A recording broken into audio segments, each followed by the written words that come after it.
Paramedik veteriner. 1. Seorang paramedik veteriner sedang melakukan pemeriksaan fisik pada seekor sapi yang menunjukkan gejala demam dan penurunan nafsu makan. Pada pemeriksaan mulut, ditemukan lesi vesikuler pada mukosa mulut. Penyakit apakah yang paling mungkin berdasarkan gejala tersebut? A. Antraks. B. Tuberkulosis. C. Penyakit mulut dan kuku atau PMK. D. Brusellosis. E. Rabies. Jawaban yang tepat dari soal di atas adalah C. Pembahasan dari pertanyaan di atas yaitu, bahwa gejala demam, penurunan nafsu makan, dan lesi vesikuler pada mukosa mulut adalah karakteristik dari penyakit mulut dan kuku atau PMK pada sapi. PMK adalah penyakit viral yang sangat menular dan memerlukan penanganan segera oleh paramedik veteriner. Kita masuk soal berikutnya. 2. Dalam prosedur pengambilan sampel darah pada anjing, teknik manakah yang paling tepat digunakan oleh seorang paramedik veteriner untuk meminimalkan stres pada hewan dan memaksimalkan keberhasilan pengambilan sampel? A. Pengambilan dari vena femoralis tanpa restrain. B. Pengambilan dari vena jugularis dengan restrain minimal.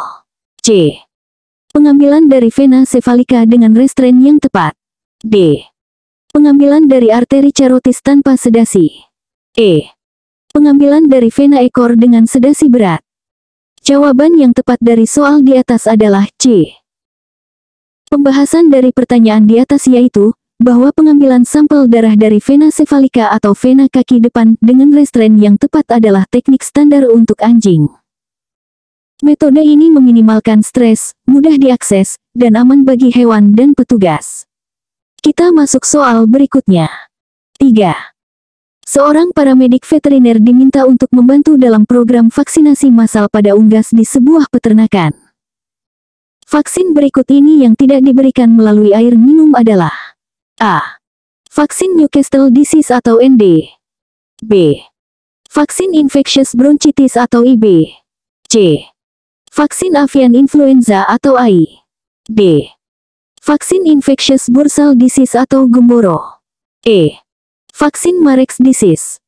Jawaban yang tepat dari soal di atas adalah E. Pembahasan dari pertanyaan di atas yaitu, bahwa vaksin Marek's disease diberikan melalui injeksi subkutan atau in ovo atau dalam telur, bukan melalui air minum. Vaksin ini harus diberikan segera setelah menetas untuk efektivitas optimal dalam mencegah penyakit Marek pada unggas. Kita masuk soal berikutnya. 4. Dalam kasus kegawat daruratan veteriner, seorang paramedik veteriner menghadapi seekor kucing yang mengalami syok anafilaktik setelah pemberian obat. Tindakan awal yang paling tepat dilakukan adalah A. Pemberian antihistamin oral. B. Injeksi epinefrin intramuskular. C. Pemberian oksigen 100%. D. Injeksi dexamethasone intravena. E. Pemberian cairan infus linger laktat. Jawaban yang tepat dari soal di atas adalah B. Pembahasan dari pertanyaan di atas yaitu, bahwa injeksi epinefrin intramuskular adalah tindakan awal yang paling kritis dalam penanganan syok anafilaktik. Epinefrin bekerja cepat untuk mengatasi bronkospasme dan vasodilatasi, yang merupakan komponen utama syok anafilaktik. Kita masuk soal berikutnya. 5. Paramedik veteriner sedang melakukan pemeriksaan feses pada sapi dengan metode apung. Telur cacing berbentuk oval dengan operkulum di salah satu ujungnya ditemukan. Jenis cacing apakah yang paling mungkin berdasarkan temuan tersebut? A. Fasciola hepatica. B. Haemonchus contortus. C. Taenia saginata. D. Ascaris suum. E. Trichuris suis. Jawaban yang tepat dari soal di atas adalah A. Pembahasan dari pertanyaan di atas yaitu, bahwa telur dengan karakteristik oval dan memiliki operkulum atau tutup di salah satu ujungnya adalah ciri khas telur Fasciola hepatica, cacing hati yang umum ditemukan pada sapi. Identifikasi yang tepat penting untuk penanganan dan pencegahan fascioliasis. Kita masuk soal berikutnya. 6. Dalam prosedur inseminasi buatan pada sapi, seorang paramedik veteriner harus memastikan ketepatan waktu inseminasi. Kapan waktu yang paling optimal untuk melakukan inseminasi buatan pada sapi? A. 6-12 jam sebelum ovulasi. B. Tepat saat ovulasi terjadi. C. 6-12 jam setelah awal estrus. D. 24-30 jam setelah awal estrus. E. 48 jam setelah awal estrus. Jawaban yang tepat dari soal di atas adalah D. Pembahasan dari pertanyaan di atas yaitu, bahwa waktu optimal untuk inseminasi buatan pada sapi adalah 24-30 jam setelah awal estrus. Ini memastikan bahwa sperma telah mengalami kapasitasi dan siap membuahi ovum saat ovulasi terjadi, yang biasanya berlangsung sekitar 30-36 jam setelah awal estrus. Kita masuk soal berikutnya. 7. Seorang paramedik veteriner diminta untuk membantu dalam program pengendalian ektoparasit pada peternakan domba. Metode manakah yang paling efektif dan praktis untuk pengendalian kutu pada domba dalam skala besar? A. Penyemprotan insektisida individual. B. Penggunaan kalung antiparasit. C. Metode pour-on. D. Pencelupan atau dipping. E. Injeksi ivermectin subkutan. Jawaban yang tepat dari soal di atas adalah D. Pembahasan dari pertanyaan di atas yaitu, bahwa metode pencelupan atau dipping adalah cara paling efektif dan praktis untuk pengendalian kutu pada domba dalam skala besar. Metode ini memastikan seluruh tubuh domba terpapar larutan antiparasit, termasuk area yang sulit dijangkau, dan cocok untuk penanganan kawanan besar dengan cepat. Kita masuk soal berikutnya. 8. Dalam proses nekropsi pada ayam yang diduga terinfeksi virus avian influenza atau AI, tindakan biosecurity yang harus dilakukan oleh paramedik veteriner adalah A. Menggunakan sarung tangan lateks standar. B. Melakukan nekropsi di area terbuka untuk ventilasi yang baik. C.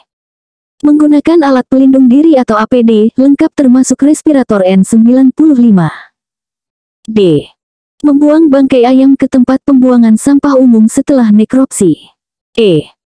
Membersihkan peralatan nekropsi dengan air biasa. Jawaban yang tepat dari soal di atas adalah C. Pembahasan dari pertanyaan di atas yaitu, bahwa penggunaan APD lengkap termasuk respirator N95 adalah protokol biosecurity yang wajib dalam penanganan kasus yang diduga AI. Ini melindungi petugas dari potensi penularan zoonosis dan mencegah penyebaran virus ke lingkungan. Kita masuk soal berikutnya. 9. Paramedik veteriner sedang melakukan evaluasi kualitas semen pada program inseminasi buatan sapi. Parameter manakah yang bukan merupakan indikator kualitas semen yang baik? A. Motilitas sperma lebih besar dari 70%. B. Konsentrasi sperma lebih besar dari 500 juta ml. C. Abnormalitas sperma kurang dari 20%. D. pH semen antara 6,4 sampai 7,0. E. Warna semen merah muda. Jawaban yang tepat dari soal di atas adalah E. Pembahasan dari pertanyaan di atas yaitu, bahwa warna semen yang normal pada sapi adalah putih susu atau krem. Warna merah muda mengindikasikan adanya kontaminasi darah, yang bisa disebabkan oleh cedera atau infeksi pada saluran reproduksi. Ini bukan indikator kualitas semen yang baik dan memerlukan evaluasi lebih lanjut. Kita masuk soal berikutnya. 10. Dalam kasus kegawat daruratan, seorang paramedik veteriner menemukan seekor kuda yang mengalami kolik berat. Tindakan awal yang paling tepat dilakukan sambil menunggu kedatangan dokter hewan adalah A. Memberikan pakan berkualitas tinggi. B. Memaksa kuda untuk berdiri dan berjalan. C. Memberikan analgesik tanpa konsultasi. D. Menjaga kuda tetap tenang dan mencegah guling berlebihan. E. Melakukan trokarisasi kaikum secara mandiri. Jawaban yang tepat dari soal di atas adalah D. Pembahasan dari pertanyaan di atas yaitu, bahwa menjaga kuda tetap tenang dan mencegah guling berlebihan adalah tindakan awal yang paling tepat dalam penanganan kolik. Ini dapat mencegah komplikasi seperti torsi usus dan memberikan waktu untuk evaluasi lebih lanjut oleh dokter hewan. Tindakan lain mungkin berbahaya jika dilakukan tanpa diagnosis yang tepat. Kita masuk soal berikutnya.